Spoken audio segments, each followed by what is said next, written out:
요한계시록 17장 1절에서 끝절까지 18절까지의 말씀을 저와 함께 교독하도록 하시겠습니다. 요한계시록 17장 1절에서 18절까지의 말씀입니다. 요한계시록 17장 1절에서 18절 말씀을 저와 함께 교독했으면 합니다. 제가 먼저 봉독하겠습니다. 또 일곱 대접을 가진 일곱 천사 중 하나가 와서 내게 말하여 이르되 이리로 오라. 많은 물 위에 앉은 큰 음녀가 받을 심판을 내게 보이리라.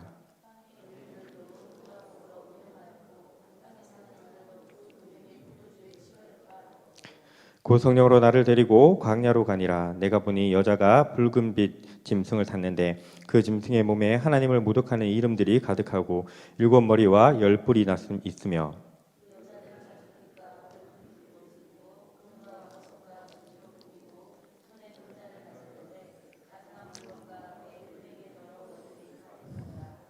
그의 이마에 이름이 기록되었으니 비밀이라 큰 바벨론이라 땅의 음녀들과 가증한 것들의 어미라 하였더라.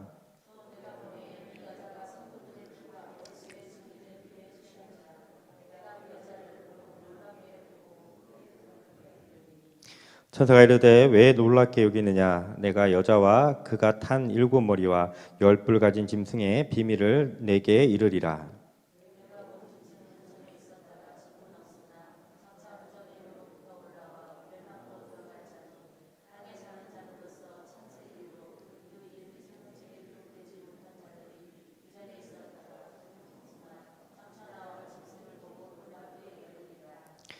지혜 있는 뜻이 여기 있으니 그 일곱 머리는 여자가 앉은 일곱 산이요.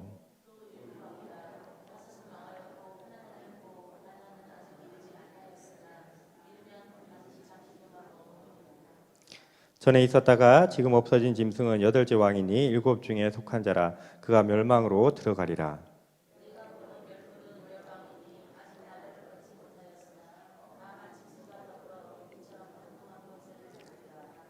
그들이 한 뜻을 가지고 자기의 능력과 권세를 짐승에게 주더라.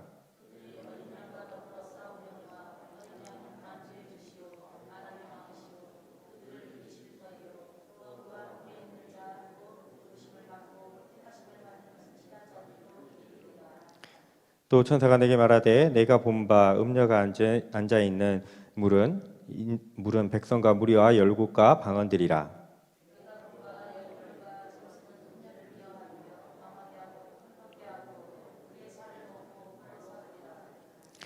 이는 하나님이 자기 뜻대로 할 마음을 그들에게 주사 한 뜻을 이루게 하시고 그들의 나라를 그 짐승에게 주게 하시되 하나님의 말씀이 응하기까지 하심이라.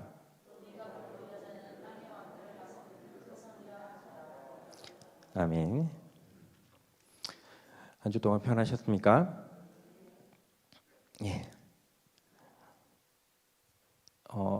점점 이제 다시 몇몇 교회를 중심으로 퍼지고 있는 것들이 있어서 아마 이제 좀 어려운 부분들이 있습니다. 그래서 기본적인 방역 수칙들 좀 잘 지켜주시고 해주시면 감사할 것 같습니다. 예, 그런 뉴스를 볼 때마다 할 말이 없네요. 예, 할 말이 없어서 이렇게는 안 했으면 하는 바람이 있습니다. 뭐냐면 왜 다른 데 놔도 우리한테만 그래 라고 하기에는 너무 궁색한 변명이에요. 그렇게 말을 할 수도 있죠. 나라나 아니면 다른 사람들이 봤을 때는 그렇게 말을 할 수 있죠. 근데 우리의 변명이 너무 궁색할 수도 있어서 죄송한 거죠. 죄송한 부분들이 있습니다. 약간 느슨해졌던 부분들도 있고 잘 지키지 못했던 부분들도 있어서 부탁드리는 것은 조심을 좀 해주시고 판단에 따라 잘 움직여 주시면 감사하겠습니다. 오늘은 계시록 17장의 말씀을 함께 살펴봤으면 합니다. 17장을 보시면 도대체 뭔 말이냐 라는 느낌이 강하게 드는 느낌인데 이게 연결되어지는 부분이에요. 분명히 우리가 지난주 이게 계속 일부 예배로 오시는 분들은 16장까지 읽었잖아요. 16장에서 분명히 바벨론이 멸망을 했어요. 끝에 세 갈래로 갈라졌다 그랬잖아요. 그렇게 멸망을 했는데 다시 17장에 이 말씀이 시작이 돼요. 바벨론이 멸망한, 그러니까 이미 멸망했다라고 선포한 그것을 다시 확대해서 보여준다고 생각하시면 됩니다. 17, 18, 19장은 하나의 묶음이에요. 바벨론이 어떻게 멸망하는지에 대한 묶음인데 17장은 바벨론에 대한 정체를 이야기해 주고요. 그 다음에 18장에 넘어가시면 그 바벨론이 어떻게 멸망하는지 이야기를 해주고 19장에 넘어가 보시면 그 바벨론이 멸망하면서 일어나는 일이 혼인잔치가 있는 것, 어린 양의 혼인잔치가 있는데 그때 이제 여기 싸우는 부분만 좀 강조돼서 나와요. 백마탄 예수님이 오고 그 뒤를 따라서 성도들이 가면서 싸움은 이제 마지막에 강조되어지는 부분이고 그래서 17장과 18장과 19장은 바벨론 멸망을 확대해서 그냥 보여주는 말씀이다 라고 보시면 될 것 같습니다. 그것을 얘기해 주는 게 17장 1절에 보시면 7 대접을 가진 7 천사 중 하나가 와서 라고 얘기합니다. 이미 7 대접은 다 부었는데 근데 다시 7 천사 중에 한 천사라고 얘기하는 것은 연속되어진 것을 이야기해 주고요. 근데 이걸 사실은 쭉 말씀을 끊이지 않고 연속해서 읽어보시면 21장을 잠깐만 가보시면 21장 9절에서 9절 이후로 쭉 보시면 요거와 똑같이 된 말씀 하나가 나옵니다. 21장 9절에 보시면 제가 읽어드릴게요. 7 대접을 가지고 마지막 7 재앙을 담은 7 천사 중 하나가 나와서 내게 말하여 이르되 이리 오라 내가 신부 곧 어린 양의 아내를 내게 보이리라 하고 성령으로 나를 데리고 크고 높은 산으로 올라가 하나님께로부터 하늘에서 내려오는 거룩한 성 예루살렘을 보이니 17장 1절부터 연결되는 부분이랑 거의 똑같은 말씀이죠. 근데 대상이 달라요. 17장에서 19장까지는 음녀를 이야기해 주고요. 21장 이후로부터는 똑같은 말씀이 반복되는데 그때는 하나님의 성 예루살렘 즉 교회를 이야기해 줘요. 그러니까 이게 원래는 끊어읽기가 장절이 없었다 그랬잖아요. 쭉 읽어 나가면 그 부분에 대해서 이제 확연히 구별이 되어지는데 저희가 끊어읽기를 하고 있으니까 좀 티가 안 나서 제가 따로 뒤에 부분 앞에 읽어드렸던 부분이 있으니까 대조시키고 싶은 거예요. 하나님의 백성 그 신부와 지금 음녀가 어떤 차이가 있는지를 보여주고 싶은 겁니다. 그 음녀에 대한 설명이에요. 근데 대놓고 로마라고 말은 못해요. 그래서 바벨론이고 걔들의 모습만 설명을 해줘요. 자줏빛 옷을 4절에 보시면 자줏빛과 붉은빛 옷을 입고 있고 금과 보석과 진주로 꾸미고 손에 금잔을 가졌고 이런 모습으로 대체해서 설명을 해줍니다. 말씀드렸지만 이게 교회에다 쓴 거잖아요.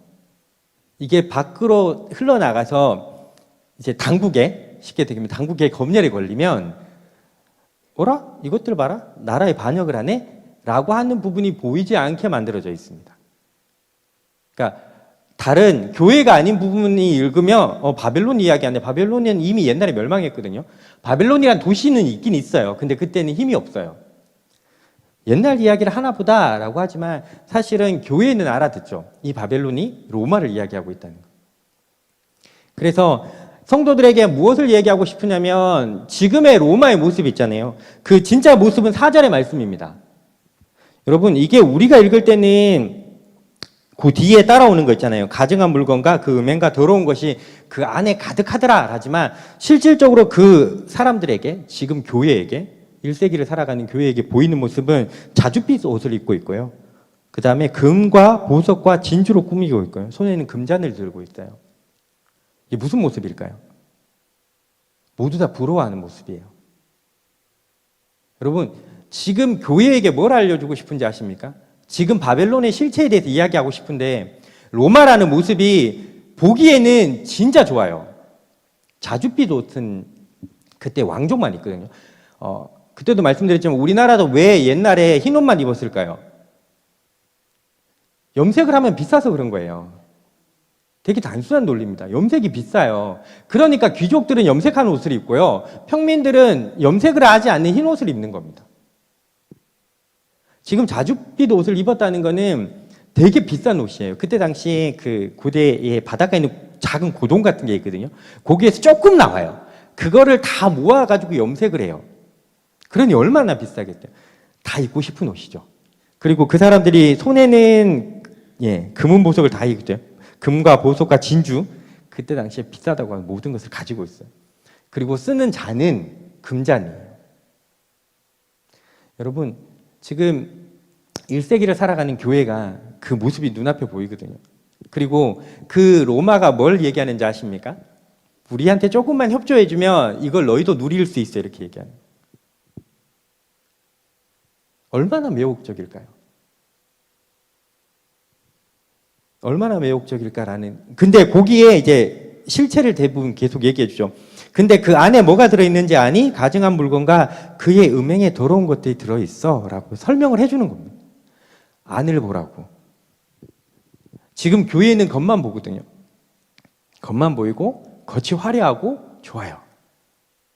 그리고 걔가 계속 유혹을 해요. 그래서 음녀라고 얘기해요. 계속 유혹을 해요. 유혹을 하면서 이걸 너희에게 줄 수 있어, 우리는. 우리에게 협조만 해주면 이라고 이야기를 합니다. 그리고 그랬더니 6절에 보시면 요한이 어떻게 하냐면 6절 끝에 보시면 내가 그 여자를 보고 놀랍게 여기고 크게 놀랍게 여기니 라고 이야기하는 부분이 나쁘게 이야기하는 게 아니에요. 이게 13장에 가서 보시면 13장 3절에 보시면 13장 3절에 보시면 땅의 짐승들이 죽었다가 살아난 것처럼 행동을 했더니 땅의 사람들이 뭐라고 얘기하냐면 13장 3절을 잠깐만 넘어가서 보시면 온 땅이 놀랍게 여겨 짐승을 따르고 라고 이야기하는 그 본문입니다. 그러니까 요한이 놀랍게 여겼다는 말이 뭘까요? 혹했다는 말이에요. 요한이 혹했어요. 그 모습을 보고. 그랬더니 천사가 대묻죠. 야, 얘 봐라. 왜 놀랍게 여기냐? 라고 이야기하고 다시 이야기를 시작하는 부분. 그리고 그의 정체에 대해서 이야기를. 여러분, 요한이 로마를 알아요. 하나님과 적대적인 관계에 있고 하나님을 대적하는 나라인 걸 알아요. 그럼에도 불구하고 요한이 보기에도 매혹적이에요. 여러분, 음녀가 매혹적이지 않으면, 음녀는 그때 당시 이제 몸을 팔던 여인들을 얘기하는 거잖아요. 매혹적이 아니면 남자가 안 가겠죠. 충분히 매혹적인 거예요. 요한마저 흔들릴 만큼. 그래서 다시 한번 천사가 너 왜 그렇게 여기니? 그러고 난 다음에 그들이 무엇인지 이야기를 해줍니다. 8절 이후에 보시면 다시 한번 이야기해요. 내가 본 짐승은 전에 있었다가 지금은 없으나 장차 무저갱으로부터 올라와서 멸망으로 들어갈 것. 이게 3번 반복돼요. 여기 17장 8절에 한 번 되고요. 8절 끝에 보면 다시 한 번 되고요. 그 다음에 11절에 보시면 다시 이야기를 합니다. 짐승을 표현하는데, 근데 이 표현 어디서 많이 보시지 않으셨습니까? 전에 있었다가 지금은 없는데 장차 무저갱으로부터 올라와 멸망으로 들어간다.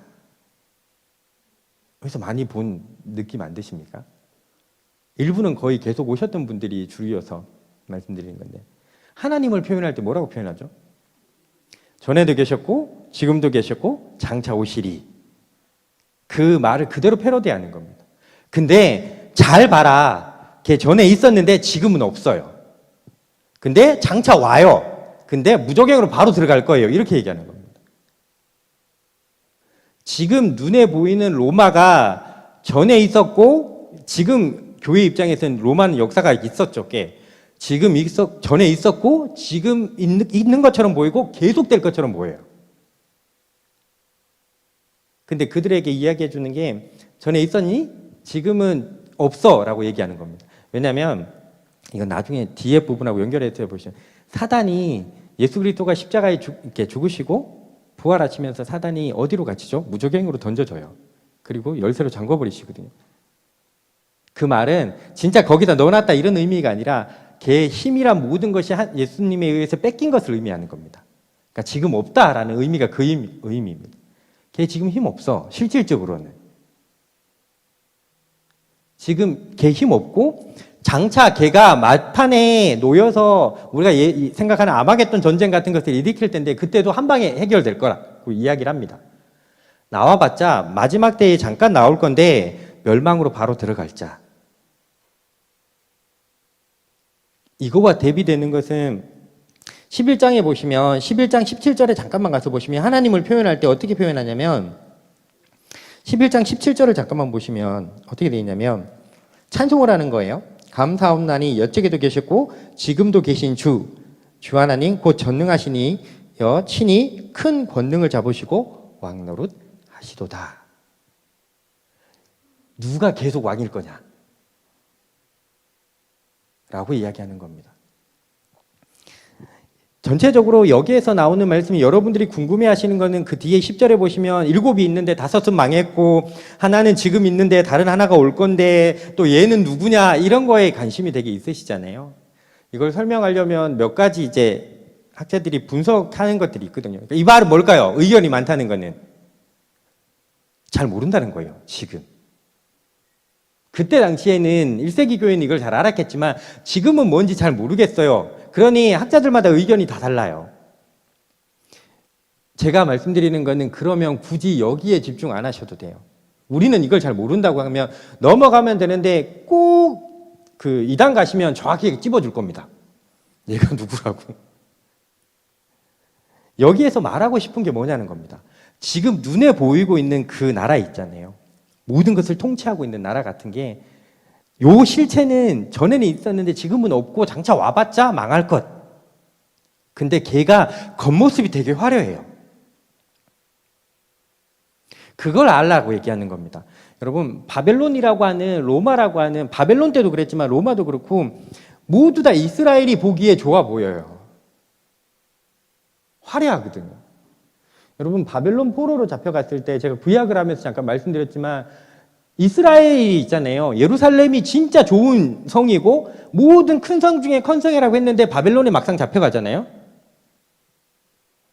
바벨론에 있는 궁전을 봐요. 잽도 안 돼요. 그들이 왔을 때 우와 뭐 이런 게 다 있지? 그때 드는 생각이 뭘 것 같아요?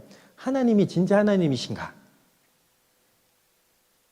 그래서 그때 열왕기나 이런 말씀들이 기록이 돼요.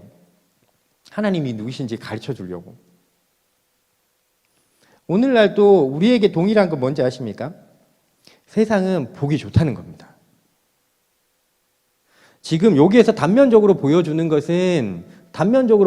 것은 뭐냐면 지금 교회가 두 가지의 어려움에 직면했다고 말씀드렸잖아요. 1세기 교회. 하나는 예수 믿으면 죽어요.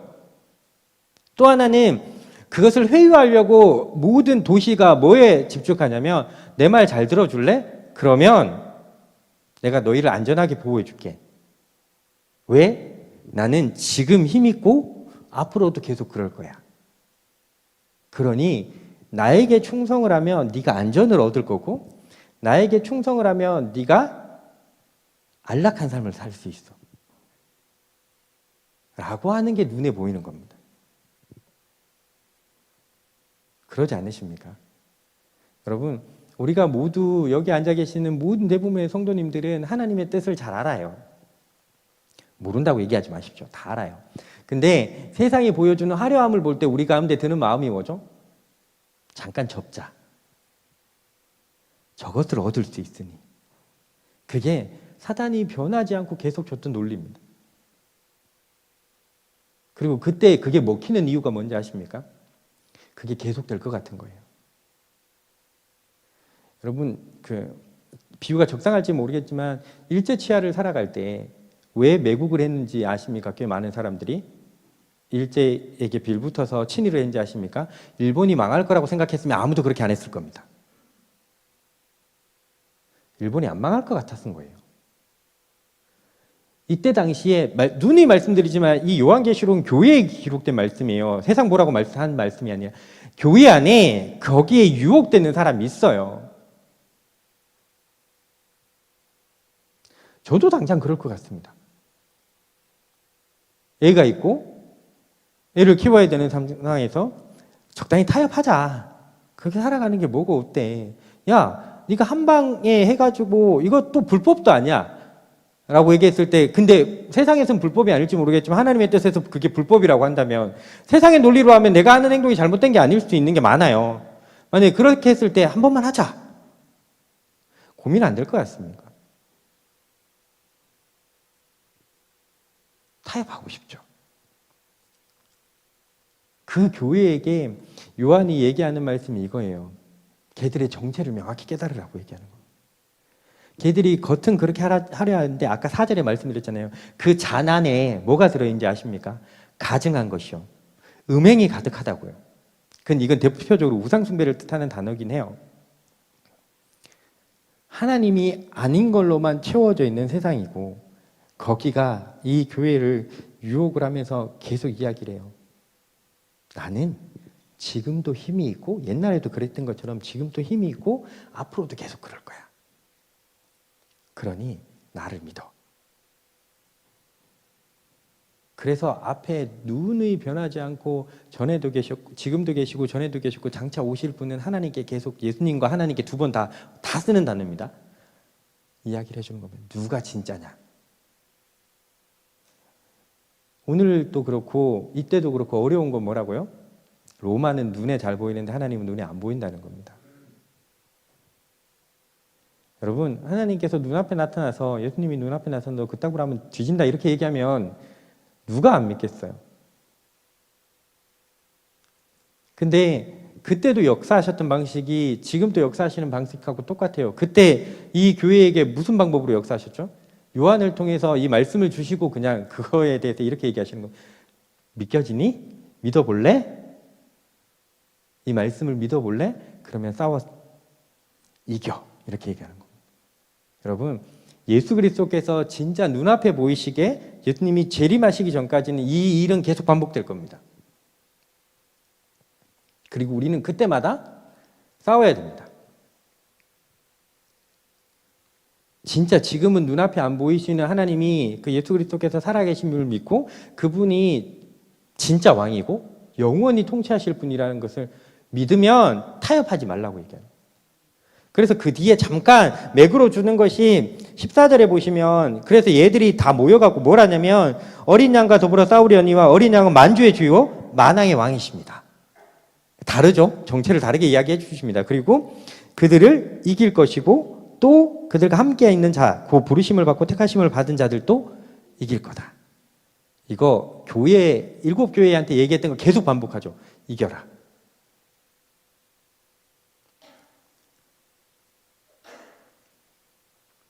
믿음으로 나아가시겠습니까? 라고 질문하는 겁니다. 하나님은 오늘 또 그 방식을 선택하시고요. 그렇게 일해 나가실 겁니다. 이거는 제가 목자님들에게 나누면서 함께 말씀드렸던 부분인데 여러분 선악과를 만들고 선악과를 안 따먹게 하는 방법은 되게 단순했습니다. 하나님이 그 앞에 눈에 눈 부릅뜨고 서 계시면 돼요. 이것들이 어디 이 근처에 와가지고 이렇게 하면 되죠. 근데 왜 아담과 하와가 선악과를 먹을 수 있었을까요? 하나님이 눈에 안 보이거든요. 뭐만 보이죠? 선악을 알게 하는 나무만 보이고 그 옆에서 속삭이는 소리만 들려요. 변하지 않죠. 오늘도 우리의 눈에는 이 세상이 보이고 이 세상이 얘기하는 경제 시스템이 보이고 이 세상이 말하는 평화가 보이고 이 세상이 말하는 진리라는 게 보여요. 좋아 보여요. 그리고 제가 생각하기에는 그때 당시에 꽤 많은 사람들이 여기에 동조했을 겁니다. 그러니까 요한계시록에서 굉장히 강하게 이 부분에 대해서 이야기를 해요. 그리고 그 사람들이 교회를 안 나가요. 교회 안에 있어요. 여러분, 죽어라고 내가 믿음으로 싸우는데 옆에 있는 사람은 한 번 타협을 해요. 잘 살아. 근데 얘도 예수 믿는다고 해. 유혹이 안 될 것 같습니까? 되지 않을까요?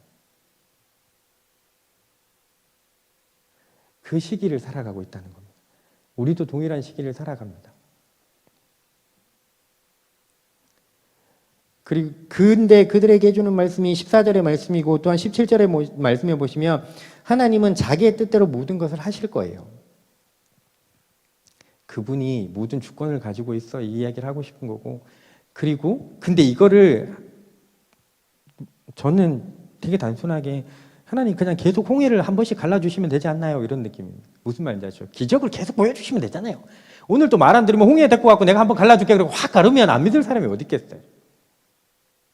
근데 그 홍해는 출애굽 때 이후로 왜 안 갈라지는지 모르겠습니다.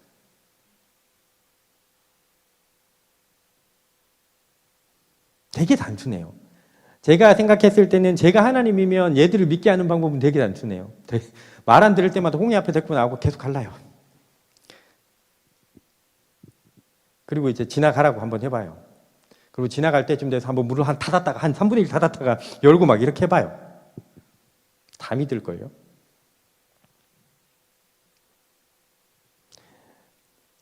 근데 창세기와 출애굽기를 할 때도 말씀드렸지만 창세기와 출애굽기의 말씀을 보는 사람들은 이미 홍해를 건너서 가나안을 지나 광야를 지나서 가나안에 들어가려고 하는 사람들이에요. 그것을 못 본 사람이 더 많아요. 출애굽은. 그 사람들도 말씀으로만 들어요. 근데 하나님이 똑같은 걸 얘기해요. 믿냐? 그때는 좀 더 나은 거는 그것을 경험한 증인들이 있다는 거죠. 그럼에도 불구하고 그 다음 세대는 다 똑같잖아요. 홍해가 갈라지는 걸 못 봐요. 근데 그것에 대해서 믿음으로 믿냐 했을 때, 저 믿어요 라고 했을 때 하는 사람들의 행동이 하나님 이번엔 안 갈라주시죠. 요단강을. 발로 볼래? 라고 얘기하시는 겁니다. 믿음이 먼저고 그 다음이 반응일 수도 있어요. 출애굽했을 때는 하나님께서 반응을 먼저 보이시고 믿음을 요구하셨던 게 있긴 있죠. 그러니까 이 두 개가 우리의 신앙의 모습에 다 나타날 겁니다. 근데 점점점 우리의 신앙의 모습에 나타나야 될 것은 믿음을 먼저로 가고 그 다음에 반응으로 가는 겁니다. 우리가 1세기를 살아가는 교회와 달라진 게 없어요. 오늘 또 세상은 되게 매혹적이고 우리를 유혹할 만큼의 음녀예요. 그리고 그들이 와서 우리에게 계속 이야기할 겁니다. 예수 믿지 말라는 얘기 아니야 이렇게 얘기할 겁니다. 한 번만 타협을 하면 되잖아. 쉽지 않니? 그럼 뭐가 어려워? 주일날 교회 가. 교회 가는데 요일은 요렇게 하자. 누가 물어보면 예수 믿는다고 얘기를 해. 그게 나쁜 거 아니야. 나도 그거 인정해 준다니까? 근데 요거는 요렇게 해보자.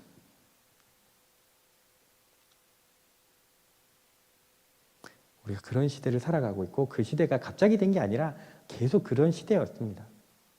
그리고 그런 시대에 계속해서 하나님께서 요구하시는 것은 그들의 명확한 정체를 알라고 얘기하는 거예요. 거친 하루 할지 모르겠지만 그 속에 뭐가 들어있냐고. 자기가 영원할 것처럼 이야기하는 그들의 정체가 명확히 뭐냐면 없어요. 지금 누가 계신데요? 지금은 전에도 계셨고 지금도 계시고 장차 오시리라는 주님만 계세요. 그분이 지금의 통치권을 가지고 계세요. 이게 믿냐라는 겁니다. 그래서 17장에서는 이게 연결해서 보는 게 좀 더 편한데 17장에서 먼저 그들의 정체에 대해서 명확하게 다시 이야기해 줍니다. 그렇게 좋아서 따라가지 마라. 결국은 걔가 마지막 때 어디로 가요? 멸망으로 들어갈 거야. 그때 지 혼자 들어가지는 않을걸요? 자기를 따랐던 것들을 다 데리고 들어갈 겁니다. 너는 지금 어린 양과 더불어 함께 있는 여기에 있니? 앞으로 짐승이 들어갈 멸망의 자리로 들어갈 그 짐승과 함께 있니? 라는 것을 이야기하는 거고 그 이후에 보시면 다시 그 이야기가 반복이 돼요. 감사한 것은 저 같은 사람들이 1세기의 교회에 있었다면 교회는 없어졌을 겁니다. 제가 말씀을 준비하면서 그리고 살아오면서 계속해서 제 삶을 돌아보건데 저는 타협에 되게 능합니다. 저는 이미 타협했을 겁니다. 근데 절대로 이렇게 하시면 안 되는데 근데 주님께 혹시 이렇게 기도하지 마십시오. 주님 제가 타협할 만한 좀 되면 길을 확 틀어버리십시오. 진짜 트십니다 자꾸. 이런 그때마다 이런 생각이 들어요. 그런 기도는 하지 말아야 돼 이런 마음. 쉬운 길로 갈 수 있는데. 은혜를 베푸시는 것을 너무 당연히 생각하지 말라고 얘기하는 겁니다. 저는 죄를 향해서 달려가고 있을지 모르겠는데 하나님께서 그나마 은혜를 베푸셔서 그럴 일이 발생할 때 길을 틀어버리십니다. 은혜죠. 근데 그렇게 지나가고 나면 있잖아요.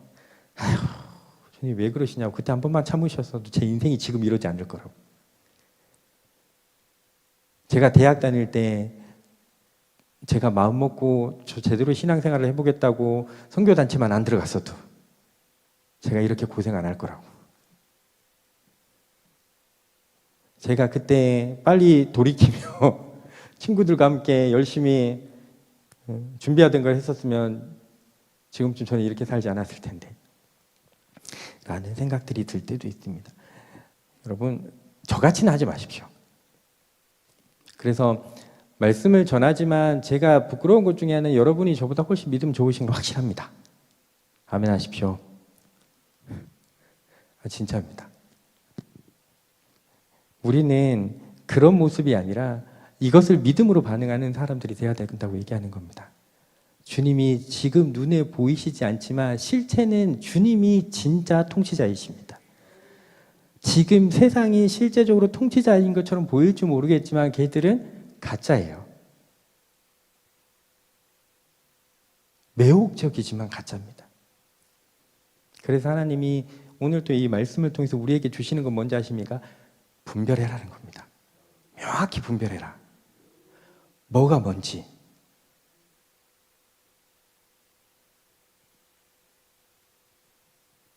세상이 아무리 합법이라고 해도 주님의 뜻이 아니면 합법이 아니에요. 우리가 갖는 기준이 그거잖아요. 이번 주에 아마 혹시 목장이 있으면 목장 공부하시면 목장에 가시면 그 이야기를 할 겁니다. 죄는 성경에서 명확하게 이야기해 줍니다. 하나님이 말씀하신 거에서 좌로나 우로나 가면 좌든 우든 다 죄예요. 혹시 세상이 지금은 좌가 답이고 지금은 우가 답이라고 세상은 얘기할지 모르겠지만 우리의 답은 명확하게 주님이 말씀하시는 것에서 치우치면 다 잘못된 겁니다. 그게 우리가 이 땅을 살아가는 방식이어야 되고 그것을 1세기 교회가 진짜 그랬죠. 이겨냈으니 지금 우리에게 복음이 전파됐고 교회가 있는 겁니다. 여러분, 주님이 언제 오실지는 모르겠지만 우리에게 동일하게 요구하는 건 뭔지 아십니까? 지금 이겨서 교회를 계속해서 주님이 오실 때까지 남기는 겁니다. 그것이 우리 자손에게로, 우리 다음 세대로, 다음 세대로. 그 전에 주님이 오시면 감사하겠지만 언젠지 모르니 이기십시오. 어린 양과 더불어 부르신 대로 이기십시오. 이 7왕은 누구고 8째 왕은 누군지는 그냥 계시록은 성경 공부하시는 반들에게는 따로 이것을 말씀드리겠죠. 이게 쓸데없이 많은 시간을 잡아먹을 것 같아서 그렇습니다. 명확한 것만 깨달으십시오. 눈에 보이는 것이 우리를 유혹하겠지만 그게 우리의 판단 기준이 되면 안 된다는 겁니다. 무엇이 그 안에 담겨 있는지를 바라는 겁니다. 주님도 그렇게 얘기하시죠. 집에는 금그릇도 있고 은그릇도 있고 요소로 만든 것도 있고 질그릇도 있어요. 근데 더 중요한 건 뭔지 아십니까? 그 안에 뭐가 담겨 있냐는 거예요. 보화가 담겨 있으면 질그릇이 금그릇보다 낫습니다. 라고 이야기하는 거고. 한국에선 도자기처럼 생긴 요광이 독일을 건너가서 도자기가 돼서 거기에 쿠키가 담기면 다른 겁니다. 우리의 정체성도 동일해요. 밖에 무엇을 두르고 있고 무엇을 알고 있는가. 저는 교회가 오늘날 이걸로 화려함을 치장하고 있는 것이 문제라고 생각합니다. 근데 그 안에 뭐가 들어있냐는 거예요. 그 안에 예수 그리스도가 계십니까? 그러면 됩니다. 그게 금잔이 아니어도 되고요. 자줏빛 옷이 아니어도 돼요. 그래서 나중에 아까 19장에 21장에 보시면 19장에 넘어가서 정체를 이야기할 때 교회에 대해 이야기할 때 흰 옷을 입다. 세마포 옷을 입고 흰 옷을 입었다고 얘기해요. 흔하디 흔한 옷인데. 근데 그것이 예수 그리스도의 피에 빨아서 희게 되었다. 그게 우리의 정체성입니다. 그리고 흰 옷은 19장에 보시면 나중에 가서 살펴보겠지만 성도의 선한 행실이다. 그들이 입고 있는 흰 옷이 뭔지 아냐? 그들이 살아갔던 삶이다. 라고 이야기하고 있습니다. 우리는 교회입니다. 그죠? 우리는 교회입니다. 예수 그리스도와 함께 가는 교회고 그 교회의 중요한 것은 그 안에 진짜 생명을 담고 있냐라는 겁니다. 지금 한국 교회처럼, 제가 한국 교회를 비난하면 안 되겠지만 제가 한국 교회니까, 한국 교회처럼 겉은 화려하고 속 막 좋은 것을 가지고 있을지 모르겠지만 그 속이 무엇이 담겨 있는지 모르. 혹시 그 안에 가증한 것, 음행이 담겨 있다면 주님의 대적입니다. 교회가 아니라. 다시 한번 우리의 정체성을 명확하게 하시고 세상을 분별할 수 있는 눈을 가지고 오늘 또 살아가시는 분들이 되실 주님 이름 축복합니다. 제가 기도하고 말씀을 마치겠습니다. 기도하시겠습니다.